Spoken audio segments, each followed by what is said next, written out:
जय हिंद दोस्तों, स्वागत है आप सभी का अपने चैनल अमन पर जीके जिस पे। जैसा कि दोस्तों आज है 3 फरवरी और 3 फरवरी को आपको पहले बता दूं कि आपका किसी भी शिफ्ट में कोई एग्जाम नहीं था। तो ये वीडियो उनके लिए जिनका आगे आने वाली शिफ्टों में एग्जाम होना बाकी है। तो आज का जो प्रश्न है आपका वही प्रश्न लिया गया है जो कि आपके एग्जाम में बार बार पूछे जा रहे हैं, उसको विद एक्स्ट्रा फैक्ट्स के साथ आपको इस वीडियो में लेकर हम उपस्थित हैं। तो जिनका भी एग्जाम है वो वीडियो को अंत तक दिखेगा। चैनल पर नए होंगे चैनल को सब्सक्राइब जरूर कर लीजिएगा और नोटिफिकेशन बेल को ऑल पे क्लिक कर लीजिएगा। चलिए वीडियो को शुरू करते हैं बिना किसी देरी के।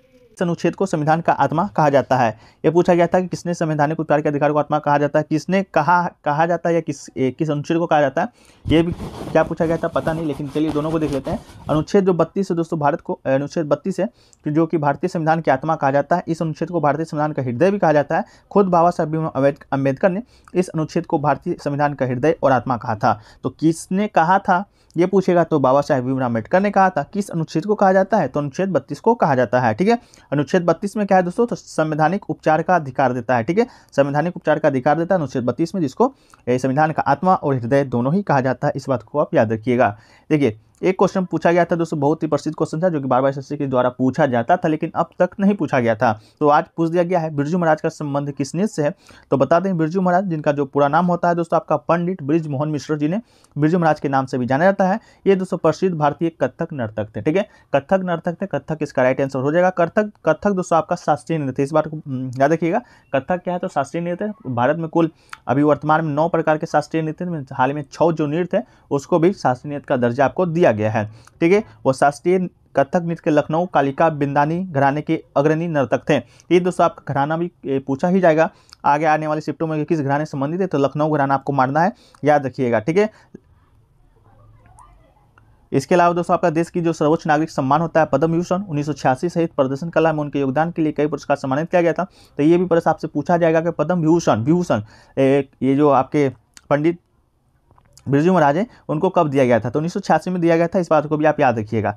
एक क्वेश्चन के पूछा गया था, विधवा पुनर्विवाह की स्थापना किसने किया था तो इसका राइट आंसर ईश्वर चंद्र विद्यासागर ने विधवाओं के विवाह के लिए खूब आवाज उठाई थी। उसका नतीजा यह था कि विधवा पुनर्विवाह कानून 1856 पारित हुआ था। उन्होंने खुद को एक विधवा से अपनी बेटी की शादी करवाई थी और उन्होंने बहु पत्नी प्रथा बाल विवाह के खिलाफ भी आवाज उठाया था। तो आपका ईश्वर चंद्र विद्यासागर इसका बिल्कुल राइट आंसर आपका हो जाएगा। ठीक है, चलिए अगला क्वेश्चन की ओर बढ़ते हैं दोस्तों। अगला क्वेश्चन है कि 2011 की जनगणना के अनुसार दूसरा सबसे कम जनसंख्या किस राज्य का है, ये पूछा गया था। तो दूसरा सबसे कम जनसंख्या दोस्तों पूछा गया था। तो आपको बता दें कि 2011 में जनगणना जो हुआ था दोस्तों आपका, उसके अनुसार सिक्किम तो सबसे कम था, सिक्किम का जनसंख्या सबसे कम था। ठीक है, 6,10,577 ही था। इसके अलावा उत्तर प्रदेश का जनसंख्या सबसे अधिक था। ठीक है, इसका जो जनसंख्या ब्राजील एक देश है उसके जनसंख्या से भी अधिक है उत्तर प्रदेश का।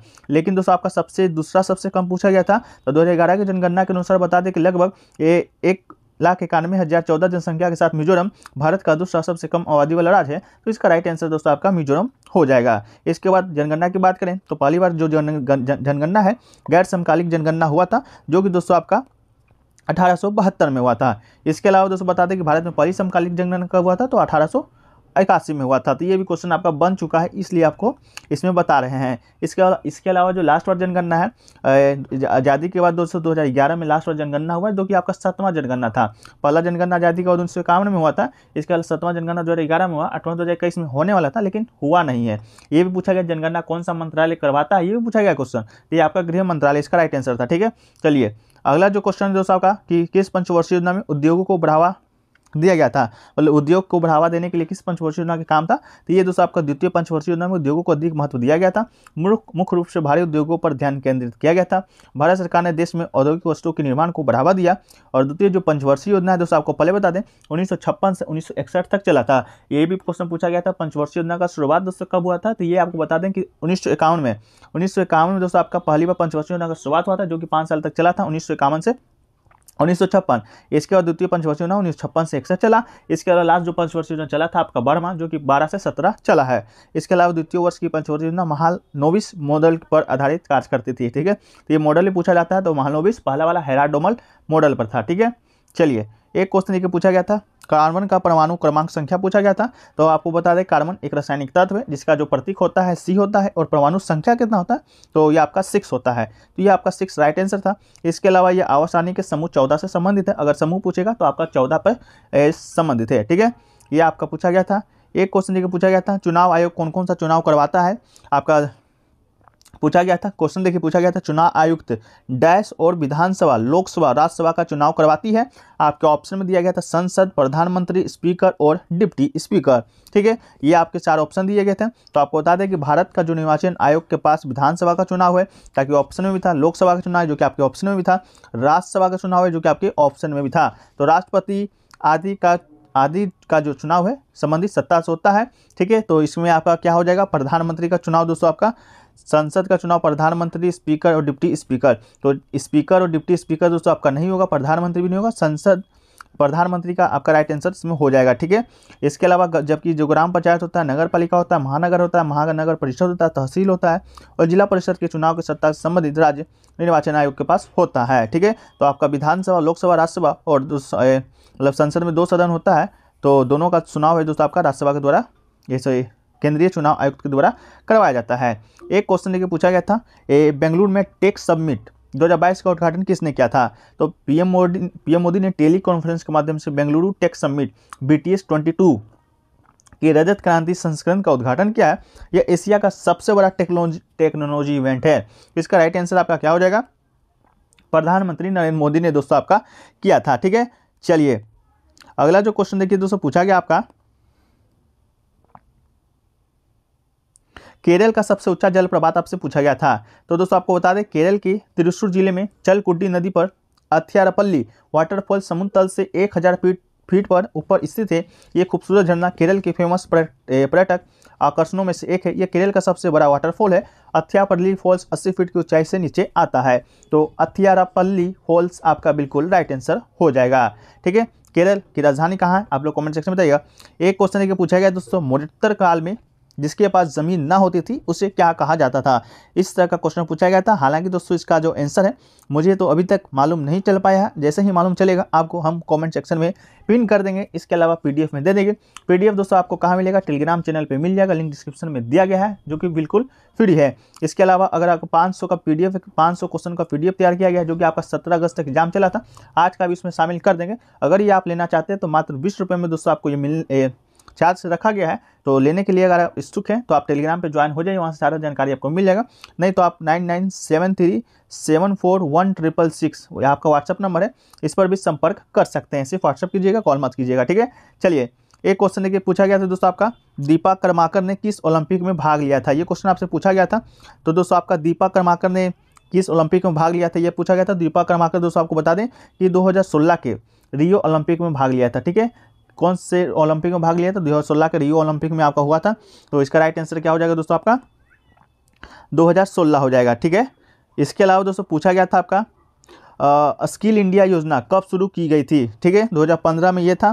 तो स्किल इंडिया योजना, स्किल जो इंडिया मिशन है, प्रधानमंत्री श्री नरेंद्र मोदी की सरकार में शुरू की गई एक योजना थी, जो कि प्रधानमंत्री नरेंद्र मोदी ने 15 जुलाई 2015 को प्रधानमंत्री कौशल विकास योजना की शुरुआत की थी।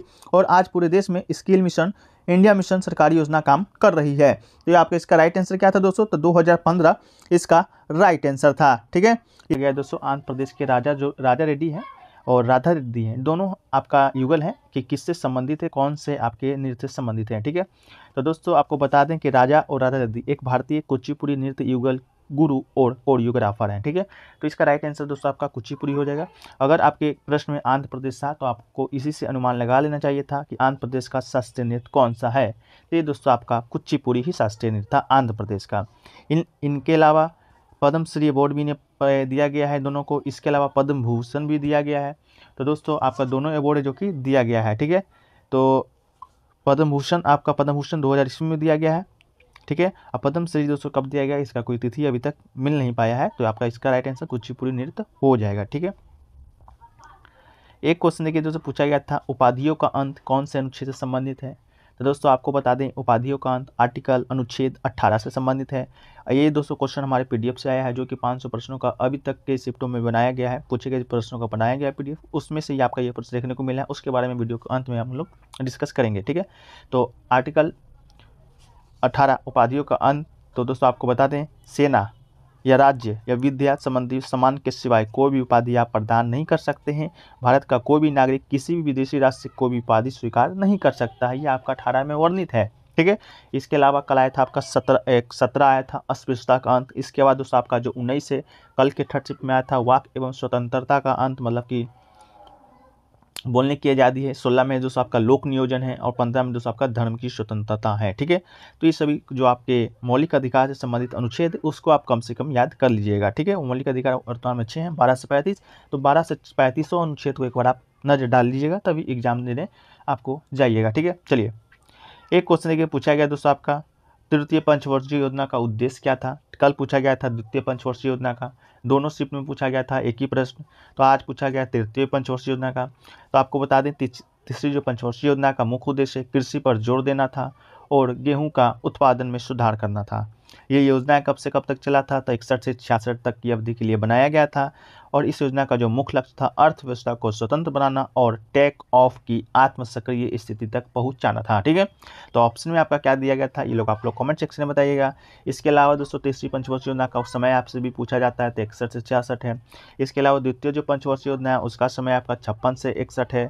और दोस्तों जो पहली पंचवर्षीय योजना है वो आपका 51 से 56 है। ये सभी जो आपके पंचवर्षीय योजना है सभी एग्जाम में आपके पूछे जा चुके हैं। ठीक है, चलिए अगला जो क्वेश्चन देखिए पूछा गया था दोस्तों आपका वंदे मातरम गीत के रचयिता कौन है। तो दोस्तों आपको बता दें कि बंकिम चंद्र चटर्जी ने वंदे मातरम की रचना 1870 के दशक में किया था। ठीक है, तो बंकिम चंद्र चटर्जी इसके राइट आंसर हो जाएंगे। आनंद मठ दोस्तों वंदे मातरम जो आपका गीत है वो कौन से पुस्तक से लिया गया है, तो आनंद मठ एक पुस्तक है जो कि मूल रूप से बंगाली भाषा में है। ठीक है, उसी पुस्तक से वंदे मातरम गीत को आपका लिया गया है। ठीक है, तो आप इसके अलावा जन गण मन के रचयिता कौन है, तो आपके रविंद्रनाथ टैगोर हैं। तो कोई शक नहीं है कि जब आपका राष्ट्रीय गीत पूछा गया है तो राष्ट्रीय गान भी नहीं पूछा जाए। ठीक है, एक क्वेश्चन देखिए पूछा गया था फर्स्ट मेजर ध्यानचंद अवार्ड किसे दिया गया था।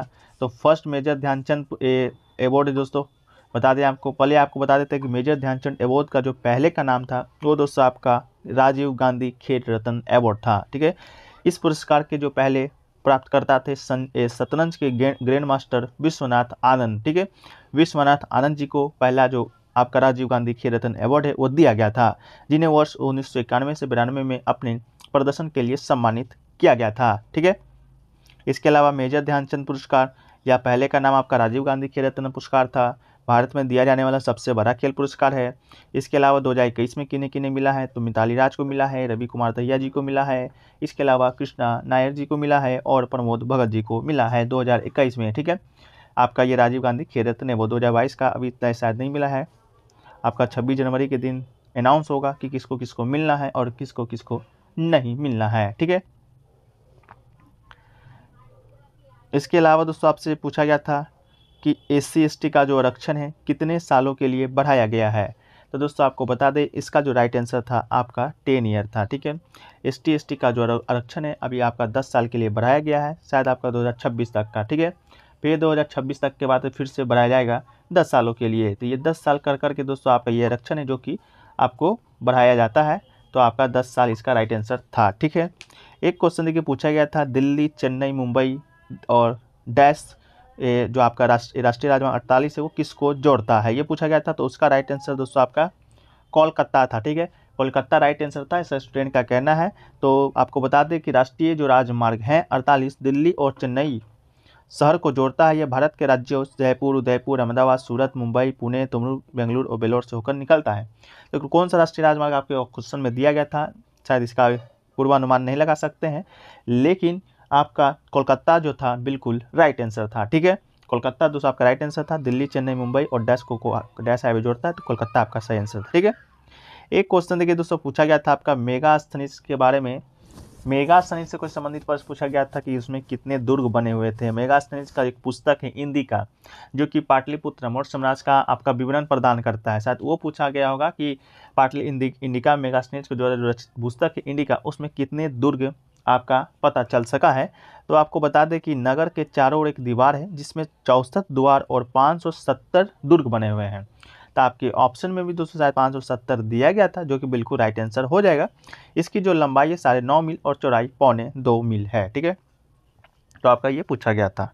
मेगास्थनीज चंद्रगुप्त मौर्य का आया था दूत बनकर। एक क्वेश्चन देखिए पूछा गया था मई 2022 में दिल्ली का न्यू कमिश्नर किसे नियुक्त किया गया है। कल दोस्तों पूछा गया था दिल्ली का मुख्य सचिव किसे नियुक्त किया गया है। आज न्यू कमिश्नर आया है, तो शायद आपके ऑप्शन में संजय अरोरा थे, जो कि बिल्कुल राइट आंसर हो जाएंगे। ठीक है, इसके अलावा आपको दिल्ली के जो नए मुख्य सचिव बनाए गए हैं वो दोस्तों आपका कल के क्वेश्चन पूछा गया था, तो वो नरेश कुमार जी को बनाया गया है। ठीक है, तो उसका राइट आंसर आपका नरेश कुमार था। ठीक है, इसके अलावा दोस्तों आपको बता दें, और एक क्वेश्चन पूछा गया दोस्तों आपका उत्तराखंड में कोई दोस्तों आपका ये हुआ था उपचुनाव हुआ था, उसमें दोस्तों पूछा गया था कौन जीते हैं। तो अभी दोस्तों उत्तराखंड में दोस्तों आपको बता दें, तो आपको चंपावत जो उपचुनाव हुए दोस्तों अभी हाल ही में आयोजित हुआ है। ठीक है, चंपावत चुनाव हाल ही में आयोजित हुआ है, तो उसके जो विजेता हैं पुष्कर सिंह धामी जी हैं, तो आपके राइट आंसर हो जाएंगे। और उत्तराखंड के मुख्यमंत्री भी दोस्तों आपके कौन है, तो आपका यही पुष्कर सिंह धामी जी ही हैं। ठीक है, अगला क्वेश्चन है दोस्तों कि राष्ट्रपति को क्षमा दान की जो शक्ति होती है किस अनुच्छेद के तहत होती है, तो इसके राइट आंसर आपका अनुच्छेद 72 हो जाएगा। अगला क्वेश्चन है कि 2022 के पहले गुजरात के मुख्यमंत्री कौन थे, तो इसका राइट आंसर आपका भूपेंद्र पटेल हो जाएंगे। अगला क्वेश्चन है दोस्तों कि आंध्र प्रदेश का स्थापना कब हुआ था, तो आंध्र प्रदेश का जो स्थापना है 1 नवंबर 1953 को दोस्तों आपका गठित हुआ था, लेकिन स्थापना का आपका वर्ष आपका 1955 राइट आंसर हो जाएगा। अगला क्वेश्चन है दोस्तों कि जलियांवाला बाग हत्याकांड कब हुआ था, तो इसका राइट आंसर 13 अप्रैल 1919 ईस्वी आपका राइट आंसर हो जाएगा। अगला क्वेश्चन है कि परिवार नियोजन कार्यक्रम को किस पंचवर्षीय योजना में लागू किया गया था, तो इसका राइट आंसर आपका 6ठी पंचवर्षीय योजना हो जाएगा। अगला क्वेश्चन है कि 2011 के जनसंख्या के अनुसार भारत का जनसंख्या घनत्व कितना है, तो 382 प्रति वर्ग किलोमीटर दोस्तों आपका भारत का जनसंख्या घनत्व है। अगला है कि एशियाई खेल के समापन समारोह के ध्वजवाहक कौन थे, तो इसके राइट आंसर रानी रामपाल, और दोस्तों आपका उद्घाटन समारोह के आपके जो ध्वजवाहक थे आपके नीरज चोपड़ा थे। अगला क्वेश्चन है कि भारतीय निर्वाचन आयोग के उपाध्यक्ष कौन है, तो ये दोस्तों आपका अनूप चंद्र पांडे, और दोस्तों आपका एक कोई और है जो कि नाम याद नहीं आ रहा है, अरुण गोयल दोस्तों आपका ये आपका पहले शायद थे। ठीक है, या अनूप चंद्र पांडे आपके पहले, तो इसका राइट आंसर आप लोग कमेंट सेक्शन में जो लोग जानते हैं बताइएगा। अगला क्वेश्चन है मोपिला नृत्य है जो कि कौन से राज्य से संबंधित है, तो इसका राइट आंसर आपका आंध्र प्रदेश हो जाएगा। अगला क्वेश्चन है कि एलपीजी गैस कौन सी योजना से संबंधित है, तो एलपीजी गैस से संबंधित योजना का नाम दोस्तों आपका प्रधानमंत्री उज्ज्वला योजना आपका राइट आंसर हो जाएगा। ठीक है, एक क्वेश्चन है, अगला क्वेश्चन है दोस्तों कि विधान परिषद के सदस्यों का कार्यकाल कितना होता है, तो 6 वर्ष दोस्तों आपका विधान परिषद के सदस्यों का कार्यकाल होता है। विधान परिषद की बात करें तो कुल 6 राज्यों में अभी वर्तमान में आपकी विधान परिषद है, भारत के सभी राज्यों में विधान परिषद आपके नहीं है। विधान परिषद दोस्तों आपका कभी भी विघटित नहीं होता है, जिस प्रकार आपका विधानसभा होता है, जिस प्रकार आपका दोस्तों आपका लोकसभा है, उस प्रकार दोस्तों केंद्र में आपका राज्यसभा है, उस तरह आपका राज्यों में आपका विधान परिषद है। एक क्वेश्चन है कि फुटबॉल पिच की लंबाई कितना होता है, तो दोस्तों आपका फुटबॉल पिच की लंबाई की बात करेंगे तो 91 से 120 मीटर इसका राइट आंसर हो जाएगा। अगला है कि कठ घोड़वा नृत्य कौन से राज्य से संबंधित, तो बिहार इसका राइट आंसर हो जाएगा। अगला है कि संगीत साहित्य अकादमी पुरस्कार की राशि कितनी है, तो 1 लाख रुपए इसका राइट आंसर हो जाएगा। अगला है कि स्टार्च में क्या मिलाने पर काला हो जाता है, तो आयोडीन मिलेन मिलाने पर दोस्तों आपका काला हो जाता है। अगला है कि पैसा बचाने के लिए कौन सी खाता खोली जाती है, तो आपका सेविंग अकाउंट बिल्कुल राइट आंसर हो जाएगा। अगला है कि मोहम्मद अली जिन्ना ने अपने विधान परिषद से इस्तीफा दे दिया था, किसके विरोध में, तो रॉलेट एक्ट के विरोध में। अगला है कि महाजनपद वज्जी की राजधानी कहाँ थी, तो इसका राइट आंसर वैशाली था। अगला है गुजरात का कौन सा लोक नृत्य है, तो गरबा इसका राइट आंसर है। अगला है कि 2015 का राष्ट्रीय खेल कहाँ आयोजित हुआ था, केरल में आयोजित हुआ था। अगला है कि मौलिक कर्तव्य से संबंधित कौन सा समिति है, तो आपका सरदार सुन सिंह समिति है। अगला है कि C2H5OH किसका रासायनिक सूत्र है, तो इथाइल एल्कोहल का रासायनिक सूत्र है। अगला है कि सूचना प्रौद्योगिकी अधिनियम किस वर्ष हुआ था, तो आपका 17 अक्टूबर 2000 को आपका IT एक्ट लाया गया था। अगला लेवेंडर फेस्टिवल के साथ संबंधित है, तो आपका जम्मू कश्मीर है।